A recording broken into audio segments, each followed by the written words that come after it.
তৌহিদি জনতার দেশ বাংলাদেশে এত বড় দুঃসাহস হয় কি করে যে মহানবীকে নিয়ে তারা কটূক্তি করে।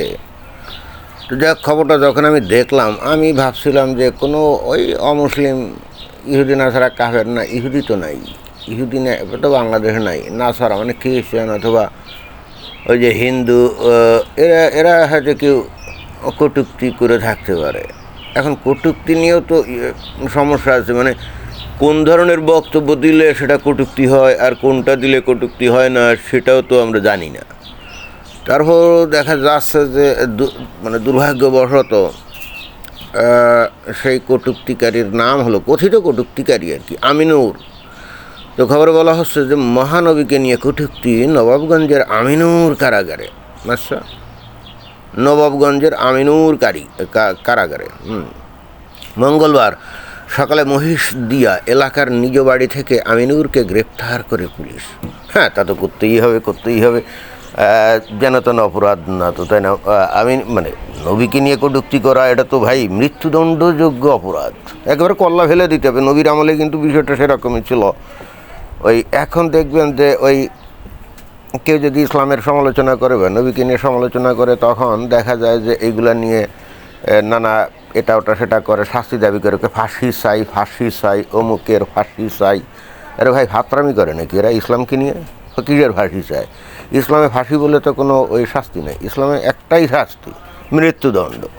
এবং সেটা কী করতে হবে, মানে মৃত্যুদণ্ডযোগ্য যদি শাস্তি হয় তাহলে সেটাকে কার্যকর করার উপায় হলে কল্লা ফেলে দেওয়া, একেবারে ওই তরবারে দিয়ে কল্লা ফেলে দিতে হবে, দ্যাটস। এবং এটাই তো, তাহলে ফাঁসি চাই কেন? আর এদের কারাগারে নেওয়ার কোনো কারবার তো নেই। যাই হোক, নিয়ে শীর্ষকে তো এখন সে আমিনুরের চেহারা মোবারকই যে আমরা দেখতে পাচ্ছি, এ তো একেবারে পুরা তৌহিদি জনতার প্রতিমূর্তি, লম্বা লম্বা দাড়িতে না। এখন এই তৌহিদি জনতার একজন ব্যক্তি সে কীভাবে নবীকে নিয়ে কটূক্তি করে এটা তো বুঝলাম না। তো তবে আমি খবরের একটু ভিতরে ঢোকার চেষ্টা করলাম যে আসলে কোন বক্তব্য দেয়াতে তাকে তার বিরুদ্ধে নবীকে কটূক্তি করার অভিযোগ দায়ের করে তাকে ধরে নিয়ে এখন কারাগারে ঢুকানো হলো। দুঃখের বিষয় হলো আমি কিন্তু সে কটূক্তি কী নিয়ে কটূক্তি করছে এটা কিন্তু আমি এটা দেখলাম না। এই হলো বাংলাদেশের অবস্থা। ভাই, নবীকে কটূক্তি করলে তুমি সাজা দিবা, কোনো সমস্যা নেই। ইসলামকে নিয়ে কটূক্তি করলে তুমি সাজা দিবা, কোনো সমস্যা নেই। কিন্তু কথা হচ্ছে কটূক্তি করার তো সংজ্ঞা নির্ধারিত থাকবে, তাই না? অর্থাৎ কী বললে কটূক্তি হয়? ভাই, কী বললে কটূক্তি হয়? যেমন নবীকে নিয়ে যদি আপনি কোরআন বা হাদিসে যে সমস্ত বিষয়গুলো আছে আপনি যদি সেইটা বলেন, মানে রেকর্ডেড ডকুমেন্টেড কোনো কথা, তাহলে কি নবীকে কটূক্তি করা হবে কি না?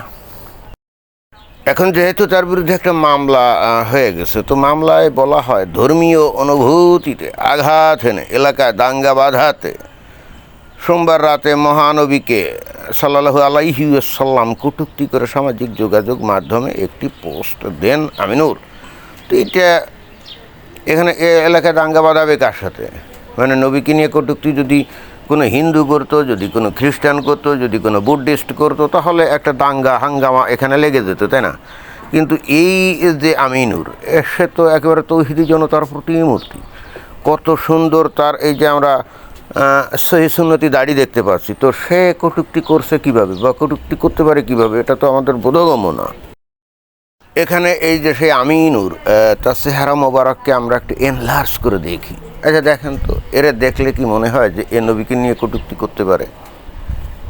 এটা কি বিশ্বাস্য যে নাকি এরকম সহি সুন্নতি দাড়ি মোবারক নিয়ে ঘুরে বেড়ায়, তৌহিদি জনতার একেবারে অংশ, এবং সে নিজেও ডেডিকেটেড মুসলিম, এতে কিন্তু কোনো সন্দেহ নেই। তাহলে সে কীভাবে কটূক্তি করে? আসলে সমস্যাটা কোন জায়গায় জানেন? নবীকে নিয়ে কটূক্তি নিয়ে এই যে কথিত অভিযোগগুলো না, নবীকে নিয়ে কী বললে আসলে কটূক্তি হয় এই ডেফিনিশনটা নির্ধারিত না। যেমন উদাহরণস্বরূপ, নবীকে নিয়ে হাদিসে বা সিরাতে এমনকি তাফসিরে বিভিন্ন কথাবার্তা আছে। এখন আপনি যদি সেইটা যদি বলেন বা কেউ যদি বলে, তাহলে কিন্তু নবীকে নিয়ে কটূক্তি হয় কি না? ইন্টারেস্টিং ব্যাপার হচ্ছে এই মানে যেহেতু কোরআন হাদিস বা তাফসির সিরাত অধিকাংশ মানুষ পড়ে না, জানেও না, এবং নবী যে আসলে এই সমস্ত কাজ কারবার করছিলেন এটা অনেক ক্ষেত্রেই জানে না। অতএব কেউ যদি হঠাৎ করে নবী নিয়ে ওই সমস্ত কথা বলে, তখন তার কাছে এটা কটূক্তি মনে হয়। যেমন একটা উদাহরণ দেওয়া যাক, আজকে থেকে 8-10 বছর আগেও হজরত মুহাম্মদ যে 51 বছর বয়সে তারই একেবারে সবচেয়ে ঘনিষ্ঠ বন্ধু আবু বকর, তার যে মেয়ে আয়েশা, বয়স কত? তো 6। তো 6 বছর বয়সে নবী কিন্তু বিয়ে করছিলেন, এবং তখন নবীর বয়স কত? 51। ভাই, 51 বছর বয়সের একটা প্রৌঢ় মানুষ যদি 6 বছরের একটা মেয়ে মানে শিশুকে বিয়ে করে, ভাই এইটা তো আজকের দিনের সমাজে এটা তো শাস্তিযোগ্য অপরাধ, রাইট? মানে বাংলাদেশের যদি পেনাল কোড আমি দেখি, 18 বছরের নিচে কোনো মেয়েকে বিয়ে করা যাবে না, আর পুরুষের বয়স হতে হবে কত? 21। এবং 18 বছরের নিচে যদি কোনো মেয়ের বিয়ে দেওয়া হয়, তাহলে এটা তো ভাই পেনাল কোড অনুযায়ী শাস্তিযোগ্য অপরাধ। এবং আজকের দিনে মানুষ এটাকে তো খুবই অনৈতিকভাবে দেখে এবং খুবই খারাপভাবে দেখে, জঘন্যভাবে দেখে, এটা তো রাইট। কিন্তু 8-10 বছর আগে নবী যে আয়েশাকে, এই 6 বছর বয়সে আয়েশাকে বিয়ে করেছিলেন, এটা কয়েকজন মুসলমান জানতো? যেহেতু আমরা এই লাইনে ঘোরাঘুরি করে, আমাদের অভিজ্ঞতা অনুযায়ী 1% মুসলমানও জানতো না। হ্যাঁ, তো 1% মুসলমানও জানতো না। আচ্ছা, নাইলে পরে যখন জানলো তখন কিছু লোক বলা বলে শুরু করলো কি, এবং তখন জানতো না। ফলে হচ্ছে কি, সেই সময় যদি কেউ এই কথাগুলো বলতো, এটা তো অনেকের কাছে প্রশ্ন হতে পারে যে মুসলমানরা বিশ্বাস করে মুহাম্মদ হলো সর্বকালের সর্বশ্রেষ্ঠ আদর্শ মানুষ, তাই না? যাকে অনুসরণ করতে হবে। ভাই, তাই যদি হয়, তো উনি যদি এই কাজ করেন, তো সেই কাজটা কীভাবে আদর্শ কাজ হয় এবং সেটা কীভাবে অনুসরণ করবে? আর অনুসরণ করলেই তো তার বিরুদ্ধে কেস কারবার হবে, জেল জরিমানা হাজত ফাঁস হয়ে যাবে। তো তো ভয়ঙ্কর সমস্যা না? কিন্তু যেহেতু মানুষ জানতো না, সেহেতু তখন এই কথাটা যদি কেউ বলতো যে এইটা কীভাবে নবী করলো, এটাই কিন্তু নবীকে নিয়ে কটূক্তি হয়ে যেত। এখন কথা হচ্ছে যে সমস্ত সহিহ হাদিস কিতাবে এই বিষয়টা লিখিত আছে। ভাই, যেটা নাকি নবী সম্পর্কে যেটা লিখিত আছে, ভাই এটা কীভাবে নবীকে নিয়ে কটূক্তি হয়? যেমন ধরেন, যে উদাহরণস্বরূপ, এই যে হিন্দুদের, তাই না, কৃষ্ণ শতগোপীর সাথে লীলা করছে, শতগোপীর সাথে নাকি লীলা করছে। ভাই, শতগোপীর সাথে লীলা করলো, এখন এটা তো সত্য কথা, এটা তো হিন্দুদের কিতাবে লেখা আছে।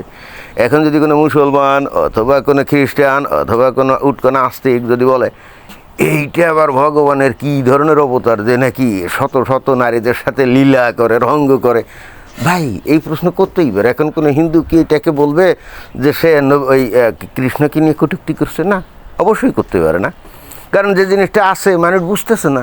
ভাই, হিন্দুদের কাছে এটার একটা মাহাত্ম্য থাকতে পারে যে হয়তো বলবে, মানে যারা নাকি এই কৃষ্ণের এই রঙ্গলীলা সম্পর্কে যারা জানে, তারা বলবে ওই সমস্ত গোপিনীরা আর কি, তারা ঈশ্বরকে তাদের প্রেমিক হিসাবে কামনা করতো। এই জন্যই কৃষ্ণ, সে যেহেতু ঈশ্বরের অবতার, সে তার ভক্তদের কাছে প্রেমিক হিসেবে দেখা দিয়েছিল, এবং এই জন্যে তাদের সাথে খেলি করছে।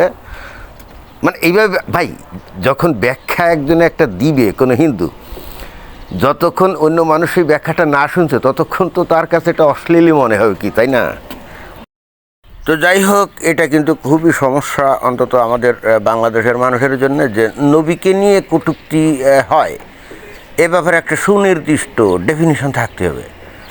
যেমন আপনি একটা লোকে যদি শুয়োর বাচ্চা, কুত্তার বাচ্চা, জরজের বাচ্চা, খানকির ফুলা এই ধরনের গালিগালাজ দেন, ভাই এটা তো অবশ্যই কটূক্তি, তাই না? এটা অবশ্যই কটূক্তি, এতে কিন্তু কোনো সন্দেহ নেই।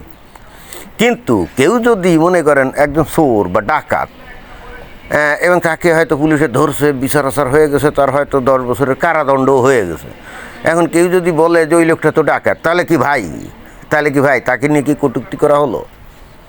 তো হজরত মুহাম্মদ সম্পর্কে যে তথ্যগুলো আছে, যেমন তার ওই যে তার জীবনে যে ঘটনা, 6 বছরের আয়েশাকে উনি বিয়ে করেছিলেন, এবং 9 বছর বয়স যখন আয়েশা তার সাথে বাসর করেন, তারপরে তার যে 13-14টা স্ত্রী ছিল, তাই না? তারপরে তার ওই যে মারিয়া কিপ্টিয়া নামে একটা দাসী ছিল, আবার যে দাসীর গর্ভে একটা বাচ্চা হয়েছিল নাম ইব্রাহিম। 18 মাস বয়সে ওই ইব্রাহিম মারা যায়। ভাই এই ঘটনাগুলো তো ভাই তাফসির, সিরাত, তারপরে হাদিস কিতাবে লেখা আছে, তাই না? এবং নট অনলি দ্যাট, যেটা নিয়ে ইহুদি নাসারা কাফিররা দেখে অনেক সমালোচনা করে, সেটা হলো যে নবীর একটা পালিত পুত্র ছিল কি, জায়েদ। তো জায়েদের স্ত্রী ছিল জয়নাব। তো জায়েদ যখন জয়নাবকে তালাক দিল, তখন নাকি ওই নবী ওই জয়নাবকে বিয়ে করেছে, তো পুত্রবধূকে অনেকটা, মানে ইহুদি নাসারা কাফেররা সেটাই বলতে চায় যে পুত্রবধূকে কী করে বিয়ে করে। কিন্তু কথা হচ্ছে যে তাদেরকে এখন কে বুঝাবে? যে পালিত পুত্র তো আপন পুত্র না, এই হেতু তার স্ত্রী কোনোভাবে পুত্রবধূ হতে পারে না, তাই না? এখন ভাই মুসলমানরা যতই বুঝাক, অমুসলিমরা এটা তো গ্রহণ নাও করতে পারে, তারা এটা নিয়ে বলতে পারে যে এটা কী ধরনের কাণ্ড। এখন কথা হচ্ছে যে এটা তাহলে কটূক্তি হবে কি না, কীভাবে কটূক্তি হবে? ভাই ঘটনা তো ঘটছিল নাকি, যে ঘটনা ঘটছিল যার ওয়েল রেকর্ডেড ইতিহাস আছে, ভাই এইটা নিয়ে যদি কেউ কোনো কথা বলে, ভাই এটা তো কটূক্তি হতে পারে না।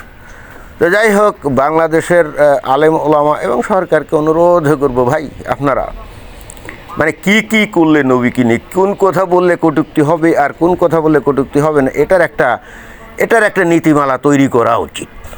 তা না হলে যে কোনো লোককে যে কোনো সময় তৌহিদি জনতা একটা অভিযোগ তুলে টার্গেট করে বলবে যে ওই লোক নবীকে নিয়ে কটূক্তি করেছে, বুঝছেন? এই ধান্দাবাজি কিন্তু শেষ হবে না। ধন্যবাদ।